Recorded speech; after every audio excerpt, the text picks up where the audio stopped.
At the Africa Link podcast, we always look across the continent to see how the stories overlap. As Nigeria grapples with the Nnamdi Kanu situation, a similar struggle unfolds in neighboring Cameroon, in an area which has links to Biafra. The so-called Anglophone crisis has torn Cameroon apart as some English-speaking Cameroonians seek autonomy from the Francophone-controlled military and government, which they believe has marginalized them. It has been bloody, traumatic, and there is no end in sight. Both government forces and separatists have been accused of atrocities or instigating violence, including Capo, chairperson of the Ambazonian People's Rights Advocacy Platform. He spoke with my colleague Kainebe on what perils and dangers exist for West African separatist movements. Some have said that the Ambazonian threat or resistance is broken. Would you say that's accurate? I wouldn't put it that way. For the most part, I think the peak of our resistance was in 2018, 2019, where we had huge youth who came in to join the armed resistance. We have massive popular support. For the most part, the movement itself have imploded. It has no credit to what the Cameroon government is doing. Is because the people, the leadership that emerges from this crisis and those nationalist Southern Cameroonian groups that have existed before, instead of us governizing our population and seizing advantage of the youth that were ready to pick up arms, it tends to be a struggle of dominance. The various Ambazonian groups have basically neutralizes the potential and capacity of our people to liberate themselves. So it's more of an implosion than containment. There are still sporadic attacks, nevertheless, against the Cameroon military. The population, for the most part, still celebrates every Ambazonian attack against the Cameroon military. But for the most part, we have missed our peak. I wouldn't describe it as a containment. I would describe it as an issue also of a change of direction, because for after 8 years, the people are getting tired. After 8 years, looking at the infighting, the corruption, the almost civil war within our camps, the people are getting fed up. So my organization have also proposed some negotiated settlement and some in a peace paper that have also been able to moderate our people to look for other alternatives to resolve this problem other than just demanding for independence.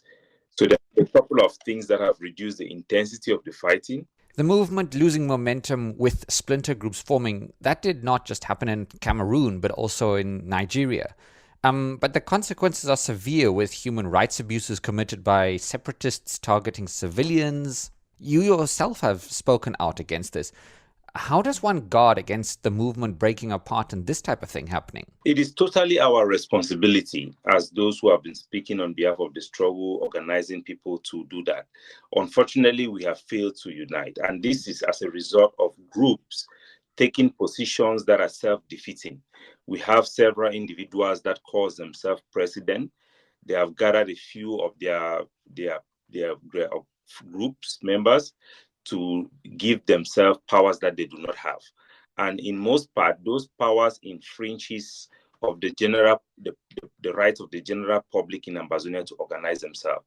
So if every group comes out and make their leader the president of Ambazonia and claim exclusive power to govern, to represent, we are all divided.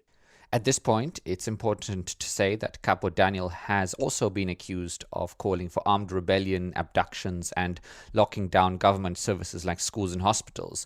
He's currently living in exile, and recently Capo has called for diplomacy and non-violent resistance. But the most important thing is that we should not lose sight that this is a public support, it's a public uprising. Over 96% of our population, according to a scientific survey made by the late Bishop Cardinal Tumi, it shows that 96% of our people wants to exercise the right of self-determination for independence. So despite the fact that the leaders may be divided, the people are united about their aspiration. Regarding the historical links between Eastern Nigeria and Anglophone Cameroon, are there comparisons or parallels to be made? Yes, I was one of those members as a deputy defense chief of the ADF that entered into an alliance with the IPOB of Nnamdi Kanu, and I was the main propagandist of that particular initiative.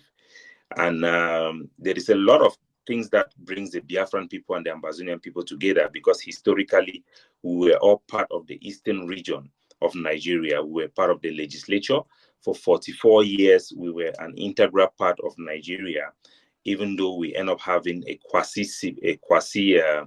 region. We became a quasi region, an autonomous region in Nigeria. So we have a lot in common. Our objective from the Ambazonian perspective was to use our relationship with the Biafran as leverage to the international community, because we were frustrated with lack of attention to the crisis that was happening in the Gulf of Guinea. So it was a desperate act, which was to use the radicalization of the Biafran youth as a leverage to tell the international community that this part of the world are going to become ungovernable if attention is not paid to the grievances and aspiration of the people of Biafra and the English people. The Biafran movement is going through the initial stages of the Ambazonian struggle, where we started an armed struggle with the leadership, with the main leader of the movement being arrested and put in jail. Eventually, you have criminal gangs that are going to inject themselves in the struggle because of that lack of a strong leader that governs the population. The Biafran struggle will be in the stages of 2007, the 2007 period in the Ambazonia movement, where the armed struggle is picking steam. Every youth is enthusiastic to join the armed struggle, and everybody sees the arrest of the leader of Nnamdi Kanu, like we saw the arrest of Seseko Ayoktabi, as a main reason to pick up arms and to escalate things. And there is a big danger in that, because what happens is that the cause have been changed. The people, when Nnamdi Kanu was not arrested, were more focused on Biafra. But today, the whole issue have been changed into the release of Biafra. And the same thing with the Ambazonian struggle. It became internalized once the head of the leader of the movement is decapitated by incarceration. And then you now have other more radical factions that will inject themselves. Simon Ipa, who is a more radical leader, who is more focused on instigating radicalization of the youth, and with fear of little or have little concern about the insecurity it will create for the Biafran themselves. And without a strong leader, it is inevitable that these things are going to happen. We see the same trend in Biafra. So from your perspective, what is one step that could be taken to bring stability? It will be on the state party. The burden is on the state party, which is much more powerful. There must be a political will from the leader of the government, the president of Cameroon, and also the president of Nigeria, to resolve this problem by negotiating with the people that they term at one point as terrorists. Both state parties have committed acts of terrorism that have been condemned by human rights organizations, and some separatist groups have also adopted positions that we describe as terrorism. But you can't blanketly call every movement, every armed group in Biafra movement or Ambazonia movement as terrorist groups, but there are groups that have officially adopted positions that could be described as such. Especially in the Ambazonian struggle, our population are now faced with groups that have openly declared wars on our communities, attacked villages, burned down villages, and we are now getting reports of even rape cases that are happening. Things that the Cameroon government have also done in the past. The Cameroon government have restrained itself. One must acknowledge that on the battlefield, but nevertheless, war crimes have been committed on both sides. The Cameroon government, the burden is on the state party to come to the negotiation table, not to claim victory, but to look at a win-win situation where they see a vested interest in the minority communities to preserve their identity. My organization have also come to that realization that we should start to look for alternative. But this alternative can only come with a change of political will and mindset of the leadership of the state party. They should not be afraid of diversity. Diversity is strength. if we have the Pan-African dream, it is time for both Nigeria and Cameroon to look for ways to preserve the Biafran identity, to preserve the Ambazonian identity, and not look at it as a liability. DW Sky Nebe there, speaking with Capo Daniel, an Ambazonian separatist advocate. That's how we end today's podcast. Would love to hear your thoughts and experiences on this topic.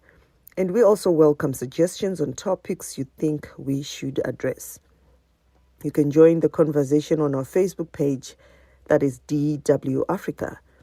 Listen to us on your podcast app or wherever you get your podcast. Today's podcast was co-produced by Kai Nebe. My name is Josie Mahachi. It's